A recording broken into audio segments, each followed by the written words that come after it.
people speak out. Freedom of speech done gone inside the gutter. Knock off when you open your mouth. Discrimination in entertainment, and you're talking about one Guyana.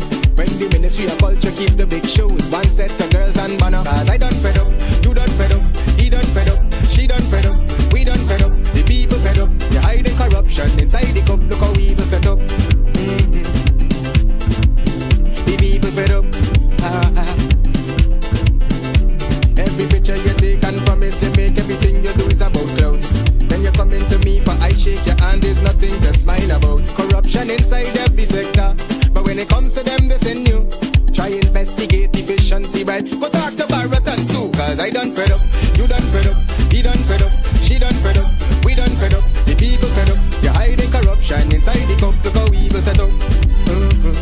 There and fabricate that. Unless you say who the person is, I can't comment on anonymous people. Okay, well, let's talk about specific individuals. What is your relationship with Mr. Su Jurong? Su? Oh, Su? My relationship? Nothing. He's a tenant in my...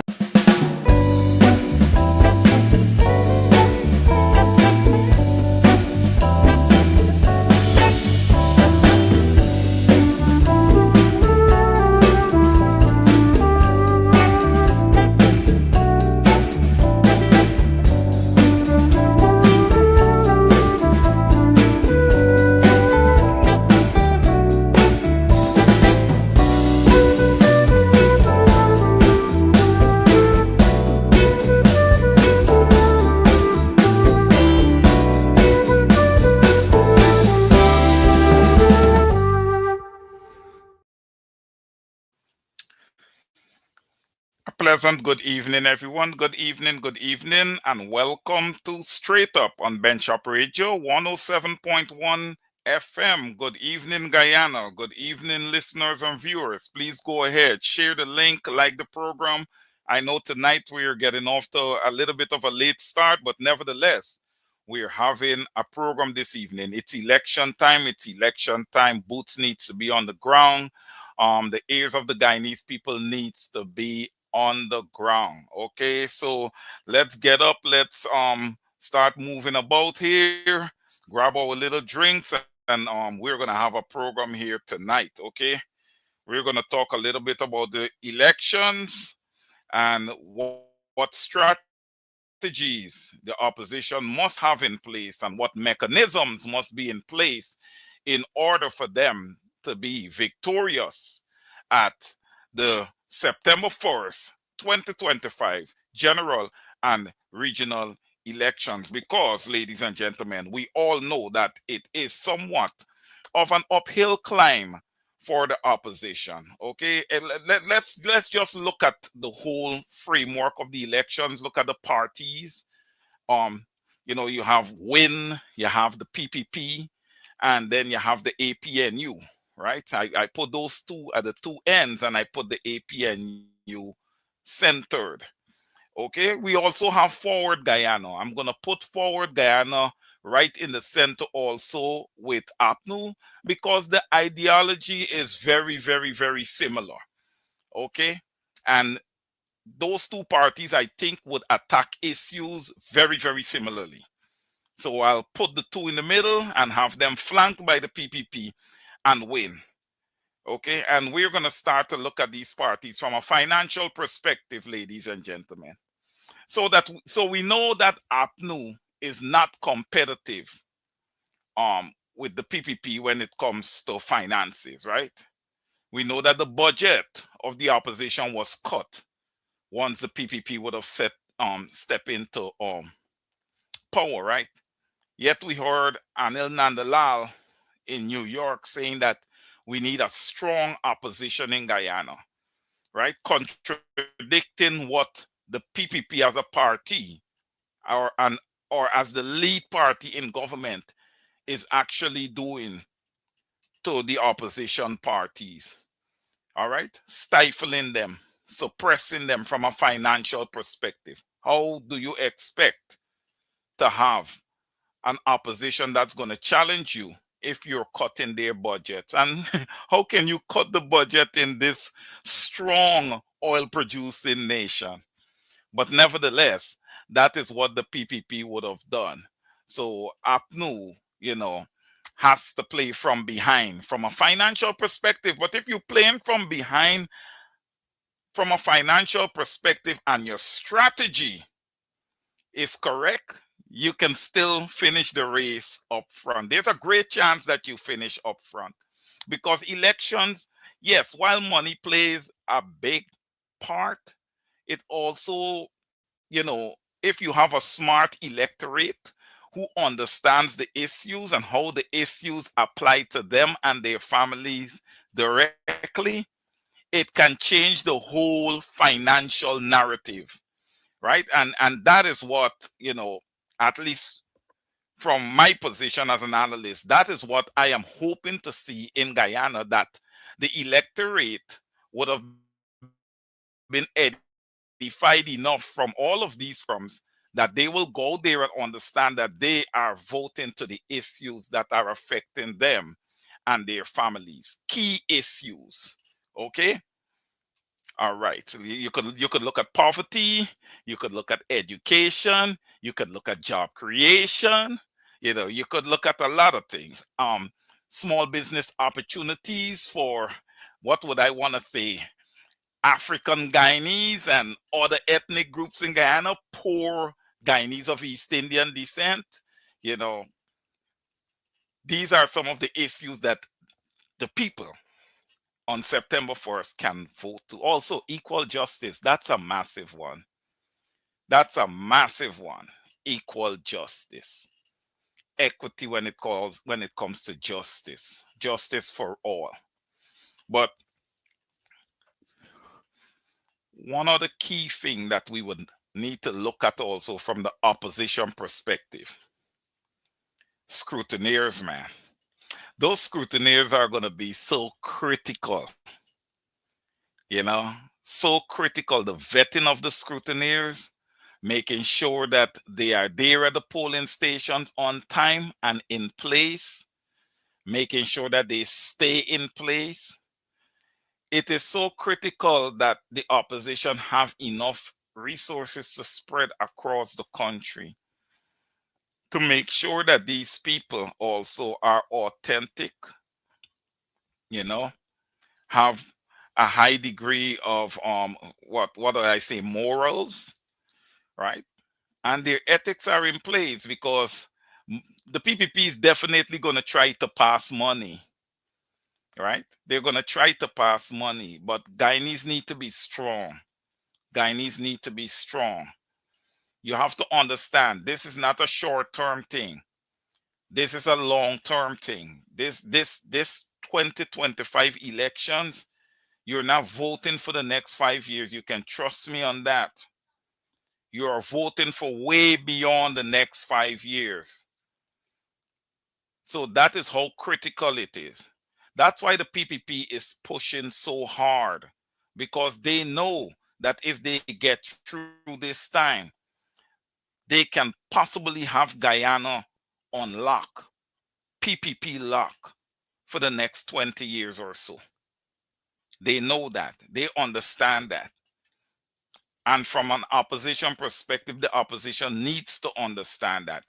And the electorate, more so, the electorate, because it is the electorate that is going to determine, or so we hope, ladies and gentlemen, that it is the electorate that is going to determine who comes out on top after September 1st, 2025. And look, everybody has been out there battling, right? I know you guys would have seen the video, and listen, man, I am saddened. Okay, that gentleman is a PPP supporter. He's on their list from what I would have understood. And to see what would have happened to him out on the campaign trail, I just hope that it wasn't that he started feeling unwell, from his home, and determined that he still had to come out, to campaign. I hope that that's not the case, because that makes it even more sad. To watch that video and to watch what would have occurred, that man was dead before he even hit the ground. He was dead. That was a total lifeless body that just fell violently onto the ground. It is sad. A life is a life. All life matters. And when I saw that happen, I said to myself, Barry Jagdeo is going to still continue his charge. He's never going to let his thumb off of Guyana. So he's going to go, okay, he came out to campaign and he died. People are going to die. That's going to be his answer to that. Condolences to the family. People are going to die, and it's business as usual for him and his external partners and everybody else. He totally lacks any morals, any sympathetic feelings, any empathy, any love. You don't see that. I haven't seen a comment from him since this man would have, lost his life. Maybe he has something out there, but I didn't see it. And that should have been big. Since he likes to talk so much, they should have put that front and back. But he doesn't know how to address such issues. He's immune to such issues. And that's what he's trying to do to the Guyanese people. He's trying to condition them so that they can be immune to death.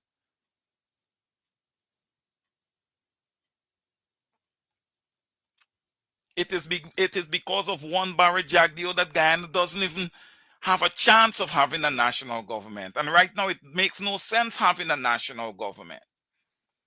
Because I believe that all the PPP ministers need to be investigated. So there's no way. And there's no way there should be a national government in Guyana with Barry Jagdeo a part of it. No. No. No. Again, I'll say it again, I'm not against OFAC for putting sanctions against Azruddin Mohammed. Okay? I am not against them for doing that. But is it only Azruddin Mohammed that you can put sanctions on in Guyana? And how long it is that we have to wait for the sanctions to go on people who are higher than Azruddin Mohammed? You see, when we do things, we have to remember, right, that we're not dealing with a people that is lacking understanding. All right, the Guyanese people understands what is happening. You can't do things conveniently and think that, okay, we drop sanctions on Azruddin Mohammed, that's going to send a message and that's going to, fill the appetite or whatever of the Guyanese people. No, the Guyanese people want more. All right? They want more. It's not just Azruddin Mohammed. We want more. All right? We want to see Barry Jagdeo investigated. Barry Jagdeo has never really been investigated. He talked about putting a COI. He wants to put in place a COI for the killings of the 2000s. Like I would have said on another program, we don't want that. The Guyanese people want more. We want COI, so all the killings. And for a matter of fact, we don't even want internal Guyanese COIs. We want the FBI and Scotland Yard and everybody to just come and investigate everybody. At the same time, we must have forensic accountants to check their accounts and for them to be able to source all the capital they have. We want to know who are the owners of Sheriff Security. There's a lot of things we want to know. So, Guyanese, when you go to the ballots, remember these things. Remember the PPPC has been non-compliant when it comes to transparency. Okay? The Ministry of Information, you cannot solicit information from the Ministry of Information because they do not answer you. They do not answer you. They do not reply to you. We have not gotten any statistics on the most recent census conducted in Guyana. Still no statistics, but the PPPC wants to say that they want 5 more years and that they have been compliant with the Guyanese people. Oil deals are being made, whether it's over the table or under the table, mostly under the table. Oil blocks are being sold, and it's not transparent to the Guyanese people who lives on the same landmass that the oil is being extracted from. These are the things we have to vote to. You cannot sit down and allow a government to run like a runaway train. You're living in the country. Some 53% of you are dealing with some measure of poverty. Okay? The education levels is not where it should be. You have students graduating from the University of Guyana and there is no employment for them. That means that job creation, they're not churning out the jobs like they should. It's what they promised, 50,000 jobs. They're not even close. They didn't even get half of that, 25,000. So you look at this government, it's failure all over. Look, we had 5 years of oil and we're still getting blackouts. We had billions of dollars spent on generators. We got 2 boats sailing up and down the river and we still getting blackout. They have not solved we have to call it a mystery when it comes to the PPP. They have not solved the mystery of getting electricity to flow to the homes in Guyana consistently. They have not solved that mystery. In 23 years plus 5 years in the number 1 economy when it comes to growth in the entire world. So this is shameful. The water looks, it's orange. It's orange. But what is the PPP doing? You ask the question. What it is that the PPP is doing? Well, you want to tell you what the PPP is doing? In places like Farm, Grove, Diamond, the PPP have people out there saying that they're doing house to house. I don't know whether it's registration or what, but they're asking people for their names. They're asking people for their addresses. They're asking them, who you're voting for and all this kind of stuff. Who somebody's voting for, it's kind of like a private thing. You don't really ask a person that. When they get into that booth, it's a private thing. That's why I agree with those parties that are objecting to people walking into the booth with their cell phones. I object to that.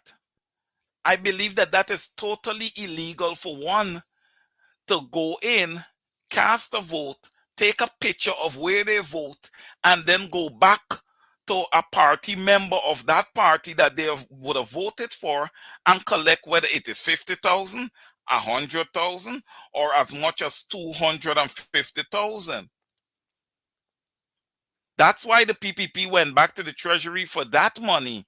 That is to pay the election day voters. Can you believe that? Can you believe that? And we have observers in Guyana that is mum. We have a Claudette Singh that is mum. We Guyanese are not stupid. We can already see the writing on the wall. If you have all these people that are mum, what picture does it paint? Well, if you ask me, the pictures that it paints is that they're trying to do a repeat of 2020.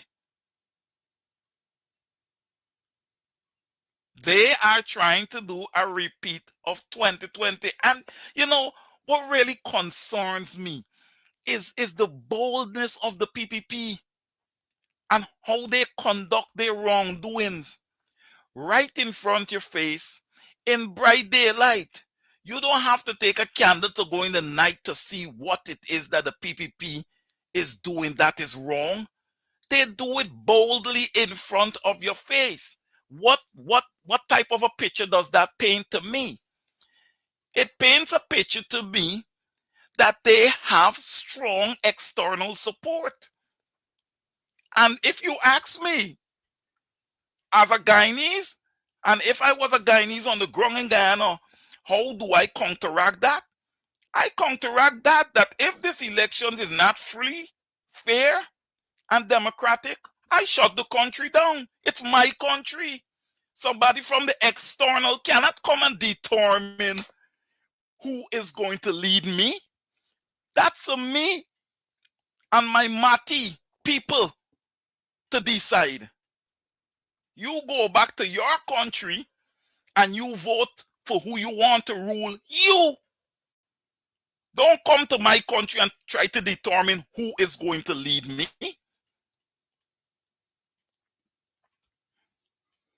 So I am waiting to do my analysis on this September 4th election. Actually, it's my first. And why I am so emphatic when it comes to these observers is because I would have really started looking to Guyana elections and Guyana politics from 2020. And I see how complicit these observers were. They weren't just merely observers. They determined who the government would have been. It wasn't the Guyanese people who determined that the PPP would sit there for the first 5 years in oil-producing Guyana. It wasn't the Guyanese people. But yet you want to walk around and quote-unquote talk of democracy. You see, Maya Motley and Ralph Gonsalves and these people, they got people in the Caribbean that sit down and think that these people are scholars. I don't believe so. I'm sorry. You go in front of the UN and you use a few words, it makes you a scholar. It takes a lot more than that. Speaking perfect English doesn't make you a scholar either.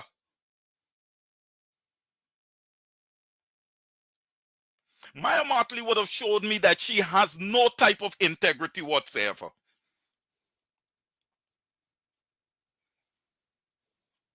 Maya Motley and Ralph Gonsalves robbed the people of Guyana. They disenfranchised the people of Guyana. These are people who have a right to be investigated at the highest of levels. But it would never be done because everyone is in bed. They all go hug up and lay down in bed.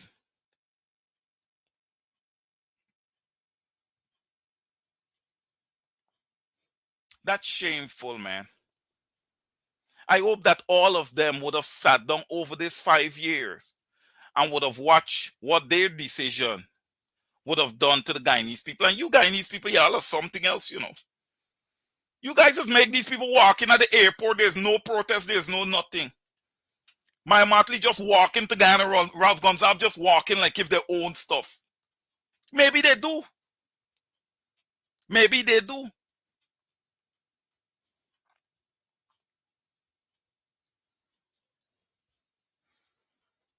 Thank you, Mr. Basil Bradshaw. Thank you so much. I saw that. Thank you. We have to get serious. Guyana doesn't belong to Ralph Gonsalves.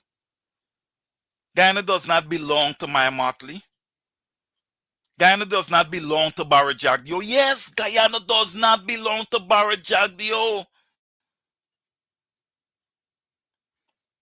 You Guyanese, you know what's another thing that the PPP have done? That has never been done before. Never. And you guys make me laugh. You guys make me laugh because, you know, I get a lot of calls from you guys. And people are like, Wayne, we want you to come home. We want you to come home. How am I supposed to come home? How am I supposed to come home when you guys allow the PPP to do what they're currently doing to voices of dissent, to people who does not support their ideology? You Guyanese, you guys allow that. You guys allow that. When you guys start to stand up, and say, look, no more. No more. And you guys are ready for me to come, I'm going to come. I'm going to come. And we're going to show the PPP how things are done. That party is weak. Barry Jagger is a weakling. He just walks behind guns. That's all they do. And you guys, you security guys, man. I'm telling you, man. I am telling you.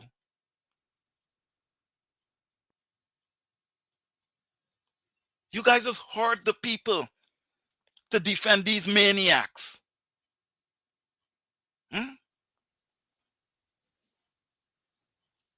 Sitting at the head, sitting at the hem of the Guyana police force is a police commissioner who can't even hold a press conference, guys. That's why I talk about when I talk about standards, man. It's despicable. It's despicable when you look at our standards in Guyana. You got an 11-year-old murdered and not one press conference. You got a 16-year-old hit by a stray bullet from a gang member who's only 18 years old and not a press conference. Not one press conference.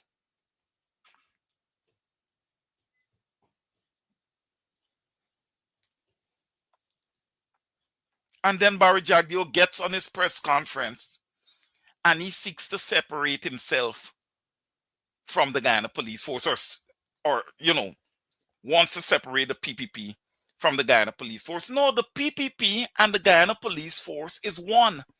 The Guyana police force is an extension of the PPP. Look at the illegal promotions. Look at the illegal promotions. And you constables and corporals and stuff. Some of you been on the force for 30 years. Oh, thank you so much, Your Excellency. What do you think you've been working for 30 years for? You work for 30 years and you fill all the requirements. You have all the requirements. You get a promotion. You don't have to thank anybody. You deserved it. You earned it. Come on.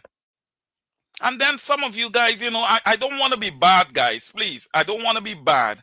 But some of you guys in your presentation, you can't even speak properly. How are you going to take reports? Because if you can't speak properly, you can't write properly. You cannot write properly. The two ties together. What you speak is exactly what you're going to write. Right? I know most of you guys are going to agree with me. What you speak is what you're going to write. How you write is how you're going to speak. It's shameful. It's shameful. Look, the 30 years with the absence of free university is really telling on Guyana as a nation right now. It is telling. You're seeing it. You're seeing it. What are the criteria? I have to look it up. Or I'll have to reach out to Mr. Paul Slow tomorrow to find out what are the criteria to be, in the Guyana police force. Because I believe that some high-level measure of education should be required. If you have a police commissioner that is saying Guyana is 83 square miles, as opposed to 83,000 square miles, don't that paint a picture, ladies and gentlemen? I'm not even trying to make fun of him. But I'm just saying, we are lacking in so many areas.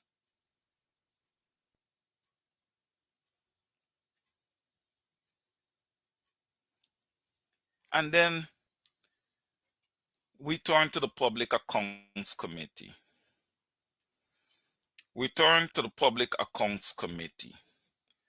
And I was trying to figure out,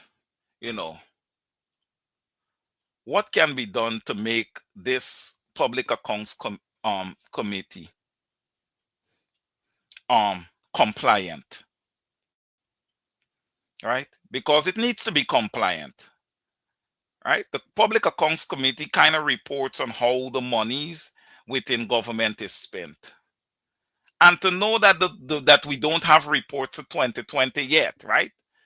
And right now, Parliament is prorogued. That means the Public Accounts Committee is dissolved and nothing is happening right now, ladies and gentlemen. For all you know, we might still have a few months left in 2019 that is incomplete. And we have all of 2020. I would like to see the individuals from the electorate that is supporting Jermaine Figueroa. Because to support Jermaine Figueroa, you have to be conscienceless. Okay? What would have happened to the Public Accounts Committee? Jermaine Figueroa would have colluded with the PPP to sabotage the Public Accounts Committee. Barry Jagdeo, you had our CEO at Benchop Radio with your trumped up treason charges, 4 years in solitary confinement, right? And Jermaine Figueroa is doing what he has done there. That what Jermaine Figueroa have done there, that is what you call treasonous. That right there. Okay? That's what you call treasonous, Barry Jagdeo. All right? Guyanese, I'm begging you guys, just listen to me. You guys got to hold these politicians accountable, man. These politicians have walked all over you guys. They have walked all over. All they have done is suck Guyana dry. That's all that's happening here. Don't worry about infrastructure. If you want to say infrastructure, you got to say infrastructure/corruption. Don't just use the word infrastructure, because infrastructure in Guyana doesn't come by itself. It comes with corruption. I'm going to tell you guys something. And I don't know if you guys experienced it growing up, but for the most part, when you want to do something that is evil, or when you want to behave bad, it's easier to behave bad than to be good. And I'm saying this to say that all those individuals who have crossed the aisle, who have endorsed, I was looking at that boxer, what the guy named? Ali Cock, I think is his name. I remember when that guy come out and he spoke about how the government is not supporting him, and all these different things, man. And you know what all of us here did? We sympathized with him. We backed him. And what he did, he simply turned his back on us and went straight and endorsed Irfaan Ali. So, look, man, in the world of evil, we could simply say that money talks. Okay? Money talks. Everybody that has crossed the aisle, ladies and gentlemen, they didn't cross the aisle because of ideology. They crossed the aisle in an attempt to amass wealth. That is what they did essentially. They didn't cross the aisle because, oh my God, the PPP has great policies and their ideology is on point.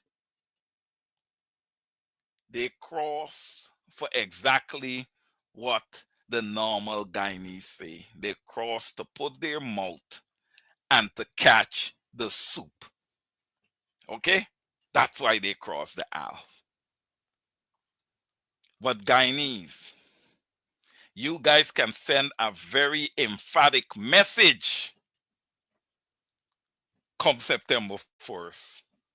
You could tell them, we are happy that we were able to see, or we were able to separate the sheep from the goats. Because many of you right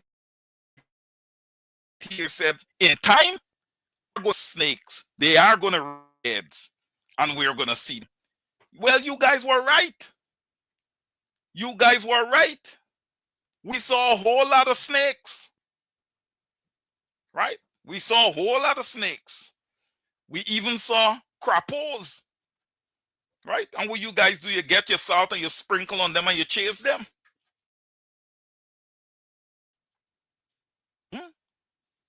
That's good. That's good. A lot of people was worrying about people leaving the PNC, the largest party in APNU, and all of these kind of stuff. No, that's fine. Because what happens? When one leaves a position is open for someone else to step in. Okay?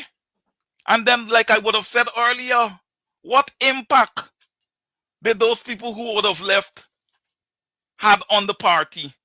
And then my biggest question, what impact are they making in their new homes? What impact are they making in their new homes? Some people, you get to see exactly what they are made of, because the protections of being under the APNU umbrella is no longer there. So you are seeing the true nature of people, and they don't have the following that they would have had previously on the APNU. Right? I'm not saying that some of them will not recover. Some will. A lot will not.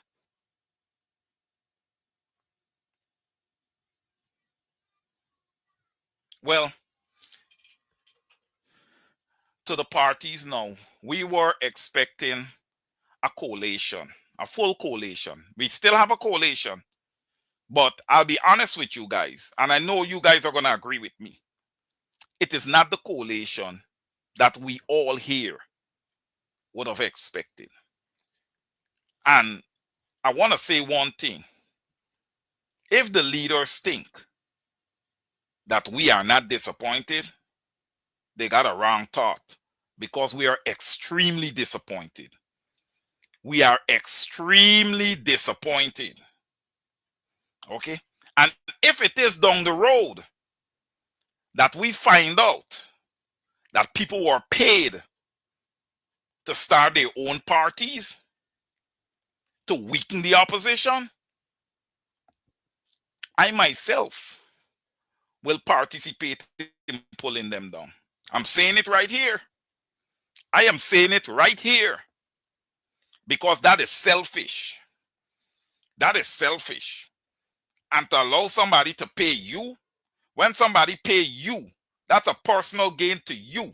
There shouldn't be no personal gain to you like that. You got to understand that you're representing a people. You are representing a constituency. It ain't about you. It's about you after the fact, when you would have taken care of the people.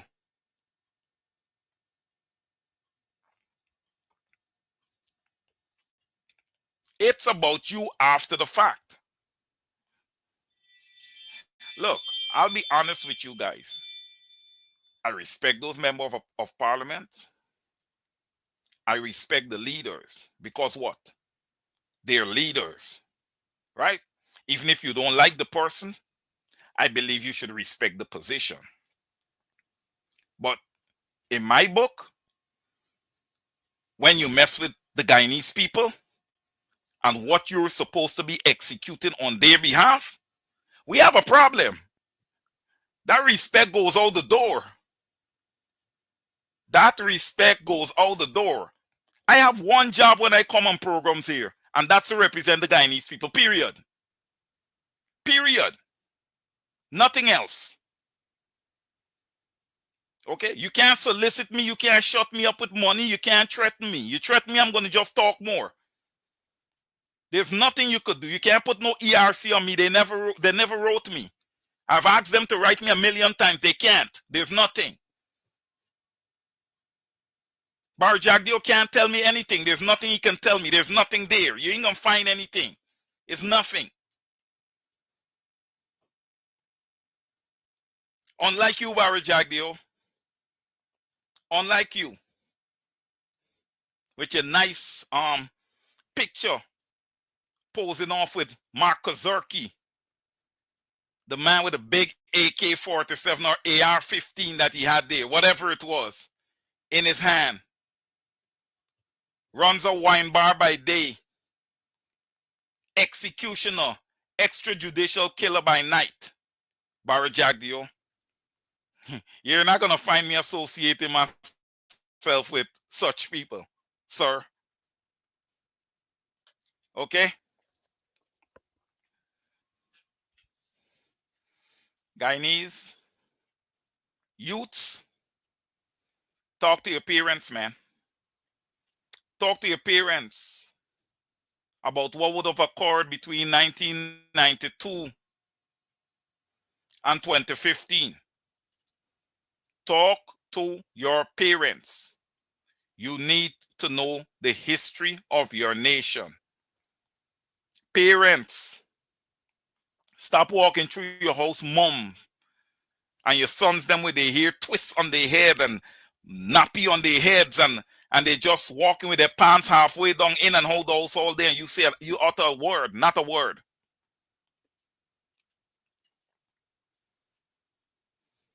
You guys shame our ancestors.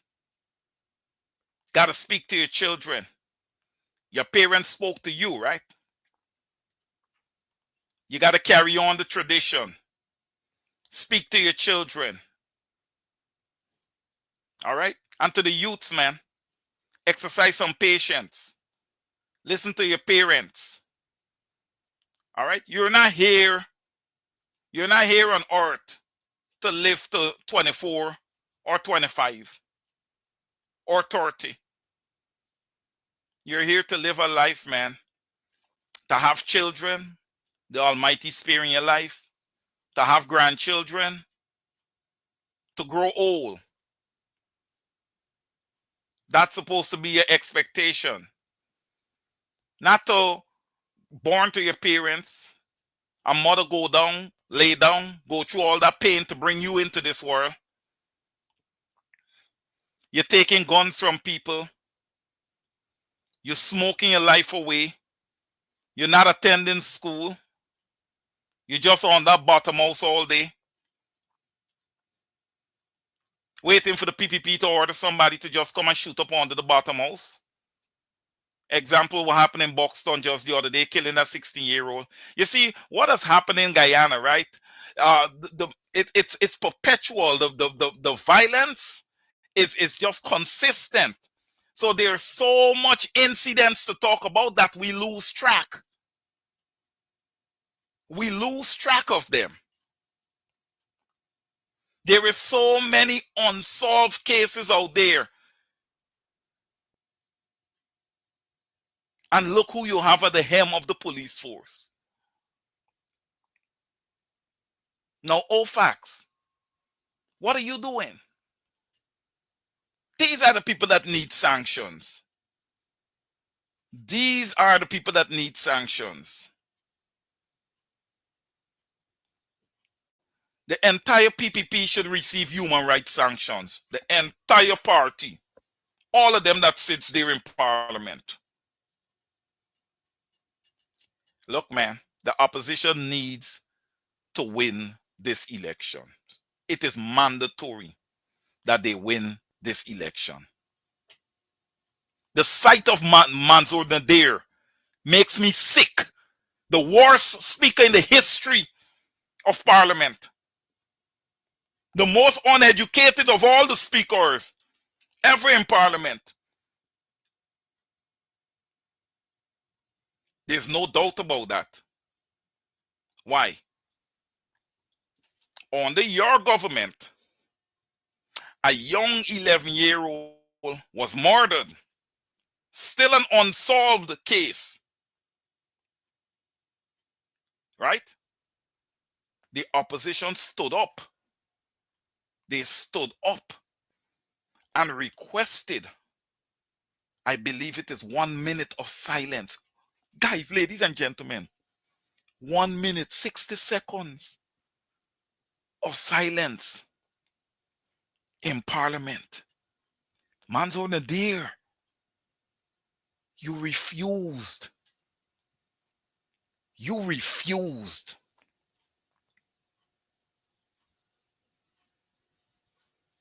You have to be the scum of the earth. You refuse, man. Why is it that you refuse, Mansour Nadir?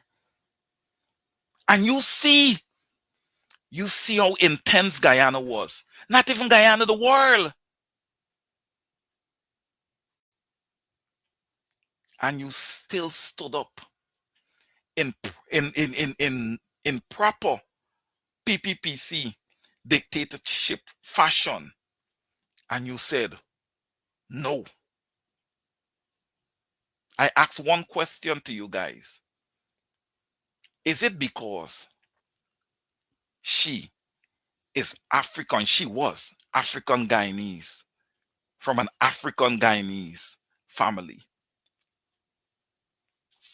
That has to be the case. Because if she was Guyanese of East Indian descent, I guarantee you the 1 minute of silence would have been granted. Or let me say this also. If the shoes was on the other feet, and it was the opposition who was in government, they would have quickly allowed that without hesitation. I guarantee you. But ladies and gentlemen, again, here is another example of where I say the PPPC, they have no moral compass. They have no moral compass. All right?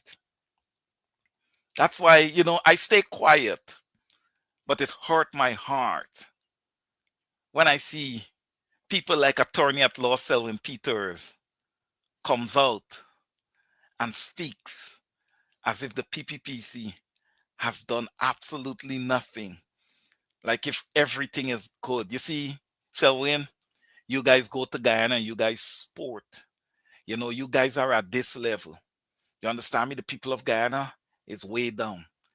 Oh, the disconnect is immense. The disconnect is immense from a financial perspective. And worse yet, because of that, people like you fail to acknowledge the normal man and woman in Guyana. And I say, shame on you. Shame, simply, shame on you. Shame on you. And I implore you to respond to me. I implore you. I'll challenge any one of you. I'm fearless. I'll challenge any one of you. Any one of you. The Attorney General is just like the Speaker of the House, the scum of the earth. Okay? That's what he is. Unintelligent, unintellectual, everything on. All right? Going along with Exxon to fight so that Guyana cannot have apparent agreement with Exxon to the extent that there is an oil spill, it will be covered. Ladies and gentlemen, we're starting to extract more oil these days in Guyana. All right. We're even going over the limits that are set. Okay. We're even going over that. Everybody's trying to extract out everything as quickly as possible. I haven't heard anybody speak of geologists coming to check out the coastline, to check out Georgetown, because the Stabroek Block is right off of Georgetown there. Nobody's checking to see if today, tomorrow, the ocean can just come away and come up and decide that it wants to take away Georgetown or whatever the case may be. Nobody. Guyana is a third world country. Who cares? Who cares? You know who cares? You guys. You guys and me. We care. That's why we are here. That's why we're addressing these issues. Because we care. Yes, Sharon Benjamin, correct. The Henry boys, yeah. Look, it's not just the Henry boys and Harish Singh. It's the Henry boys, their parents, Harish Singh, and his grandmother. It's 6 people. It is not 3 people that they would have killed. It is 6 people. Okay? The parents of those 2 young men, they died. They died from grief. They never got no closure. Somebody on my Over to You program said, Wayne, those stones that you said Irfan Ali never turned, they would have turned to boulders now. And that is absolutely correct. Irfan Ali is a complete, comprehensive failure to the Guyanese people. It is shameful. It is shameful to lift your head up and say that Irfan Ali is your leader. Shameful. And I call him Irfan Ali. That man is not a doctor. That man is not a doctor. We got to start getting it right. He's no doctor.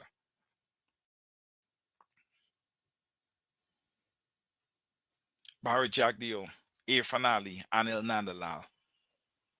Worse. And Mark Phillips, oh my goodness. Mark Phillips. You don't hear nothing from Mark Phillips. And listen, the public is completely correct. Mark Phillips is a rubber stamp. You can't put Mark Phillips to speak at the UN. You have to be able to have a prime ministerial candidate who can speak at the UN. If the president is not available, look, wait, let me stop there. The president installed is not even capable of speaking at the UN properly. When the guy went up on the stage to speak, everybody took the opportunity to take a bathroom break. They took a break. Irfan Ali, you're ineffective. You guys have mismanaged the Guyanese people money, mismanaged the oil patrimony. You have made a lot of promises. 50,000 jobs, it never materialized. Free university materialized in the election year. That's not fair.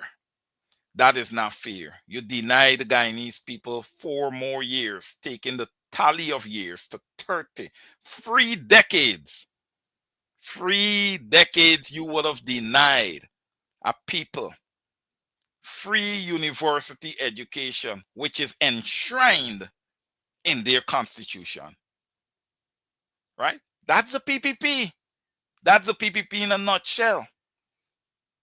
So what we have to stop doing, people need to stop. People need to stop listening to what's happening on Thursdays. This guy, he doesn't give any supporting details. He just comes and he speaks on a high-level basis. He just gives an outline. Barry Jagdeo, break down some things. You call yourself an economist. Let's break down some things, you know? Get into some detail. Give some supporting detail. Content clock. Excellent. Yeah, you're right. You come right at me with that one. Content clock is saying, Wayne, Azruddin Mohammed can't speak either. How can he be the president? Hey, look, you have a point. I will not argue with you.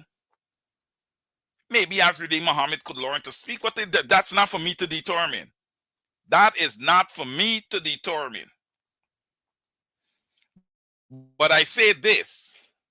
If we put all the presidential candidates down on paper right now, okay, Aubrey C. Norton stands out. He just has the body of work that would have prepared him for such a position. He is not rich, hence he would be more connected to the normal Guyanese man and woman. I'm not saying that Guyana shouldn't have a president someday that is rich. But what I am trying to say is that when people are rich, there is a disconnect between rich and poor. That is all I'm saying. There is a massive disconnect between rich and poor, especially in a place like Guyana. In Guyana, you only have rich and poor. You do not have a middle class in Guyana. And don't the PPP even try to say that there's a middle class in Guyana. There is no middle ground in Guyana, period, case closed. None. Rich and poor. Okay, you see some of the homes in Guyana, it brings tears to your eyes. You see some of the mothers who have 5 children, and some people say, oh, why did she get that? That's not our business. That's not our business. The kids have to be taken care of, the mother has to be taken care of. Period. Story done. Case closed.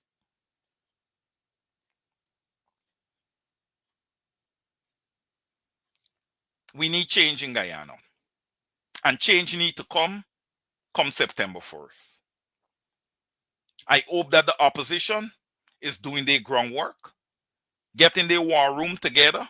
You don't need to get a war room together 3, 4, 5 days before elections. The war room needs to be up and running there at Congress Place. You need to be doing test runs. Have your scrutineers get up at 4:30, quarter to 5, and have everybody assemble at their spot just to make sure that everybody could get there. You need to have hired vehicles to pick up people. People need to be on time. Press your clothes early. Be ready. If your clothes impressed, then you got to put on a jeans and a t-shirt and let's roll. This is critical. Have your cell phones, make sure that they are on full charge. So when you see the skullduggery, you could call it in. And then you need to have people ready to run down to those polling places to the extent there is skullduggery. The other thing that needs to be happening from Congress Place, there need to be consistent reports to the Guyanese public. You can't go rogue Congress Place. You can't go rogue on that day afternoon. You got to be transparent. It's the people that's going to get you into power. They need to know in real time what is happening. And again, Guyanese, as you go to vote in bunches. Plan together. Walk together. Have your phones out. Anybody that come to intimidate you, take out pictures. Video them.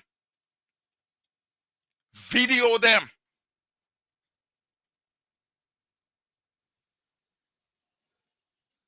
Yes, Del Anderson, correct. We are on spot this year. We have to be on spot, Del. This is critical. We have to be on spot. Good evening, Mr. Michael Reed. We have to be on spot. Scrutineers must be placed in the interior locations from the opening to the closing. Yes, Latel Prick. They have to be there. They have to be there. Colleen Isaac said, Wayne said, press your clothes orally. Very funny. Because Colleen, some people have to be particular, sorry. You know, they want to have on a nice shirt and a nice pleated seam pants, whatever the case is that they want to do. Do it not the night before, but the night before the night. That way it hang up there.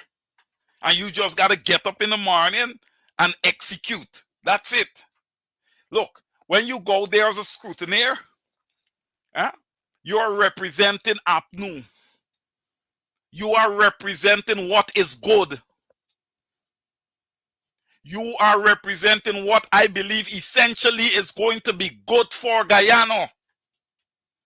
And why I say good for Guyana, because we are going to be addressing all 6 ethnic groups.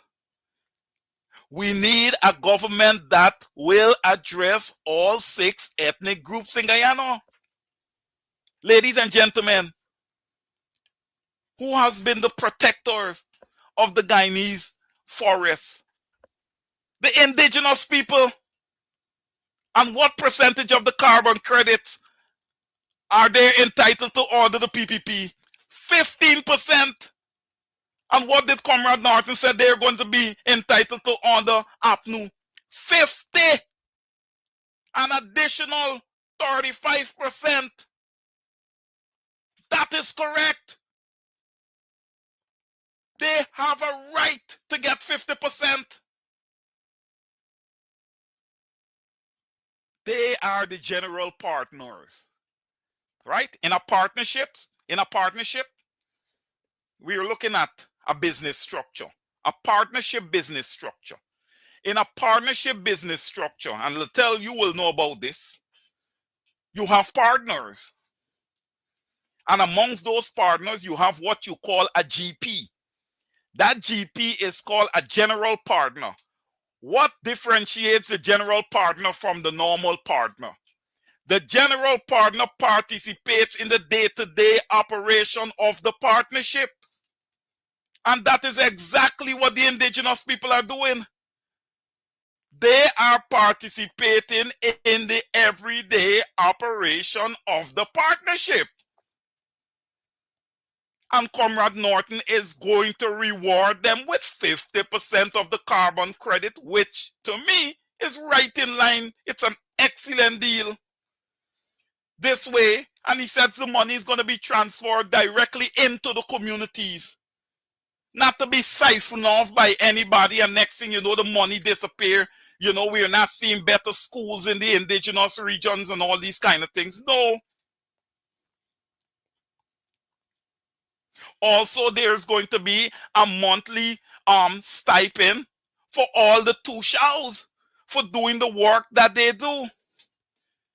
And some Tushaus has been somewhat disingenuous, but I'm calling on you guys, man, to posture those who have been disingenuous and would have aligned themselves with the PPP. I'm asking you guys to repivot from that, man. Align yourself with APNU and do well for your people. This is an opportunity for your people to grow. Align yourself with APNU and grow your people, grow your community, enhance your buildings, enhance your infrastructure holistically.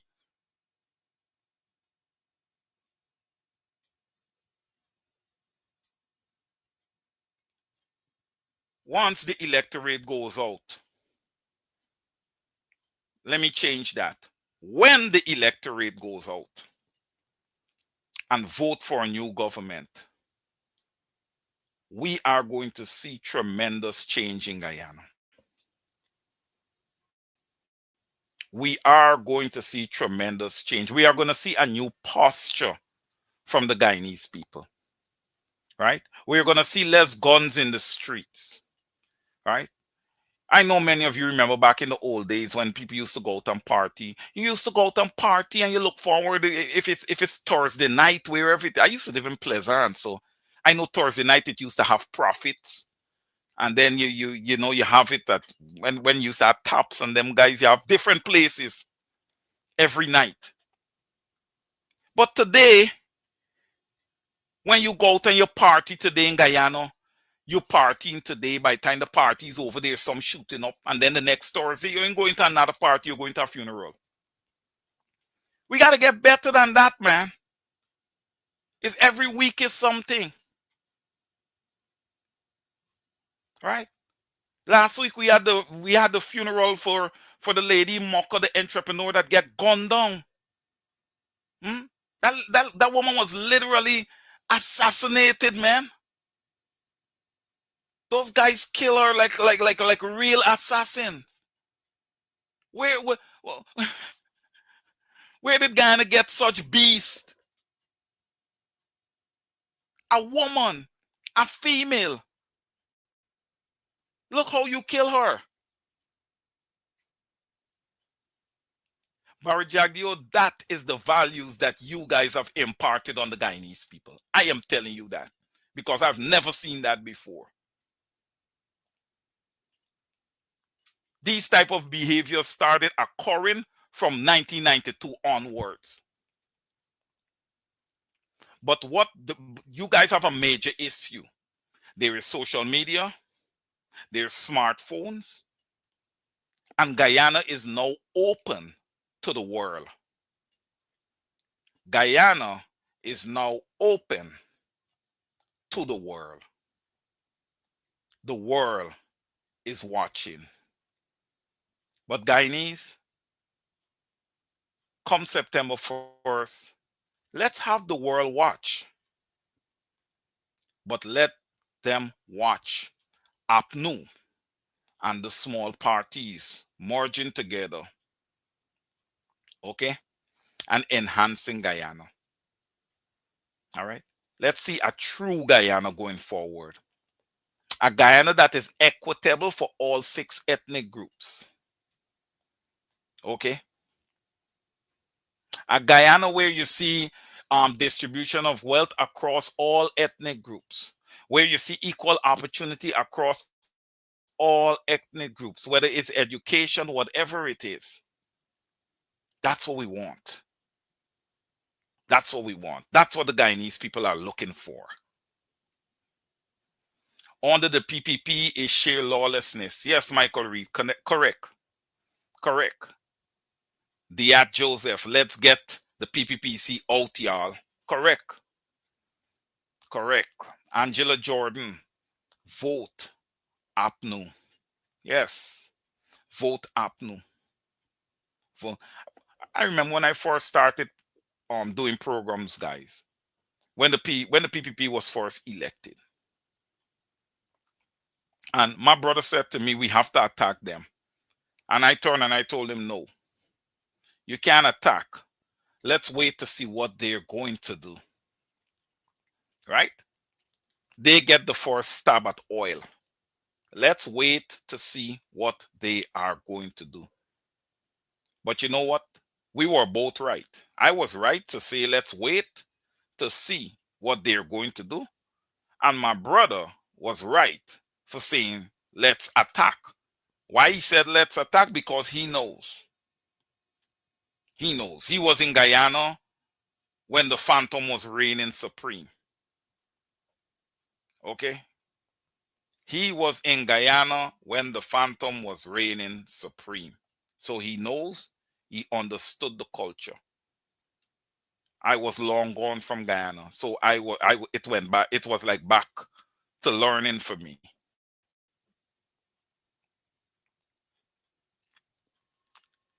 I am biased in favor of the APNU. They have the better policies. Their policies addresses what I am here for. Right? I am doing programs because of the Guyanese people and what I would have seen, been meted out to them by government. Right? I'm favorable and biased in favor of APNU. But ladies and gentlemen, let me say something to you guys. Like I said before, I'm here for the Guyanese people. So whenever it is that APNU sits there, right, it is the same expectation. The expectations does not change. Okay? Execution on behalf of the people. Okay? If we have that, then we're good. If we don't have that, then obviously there's a problem. Right?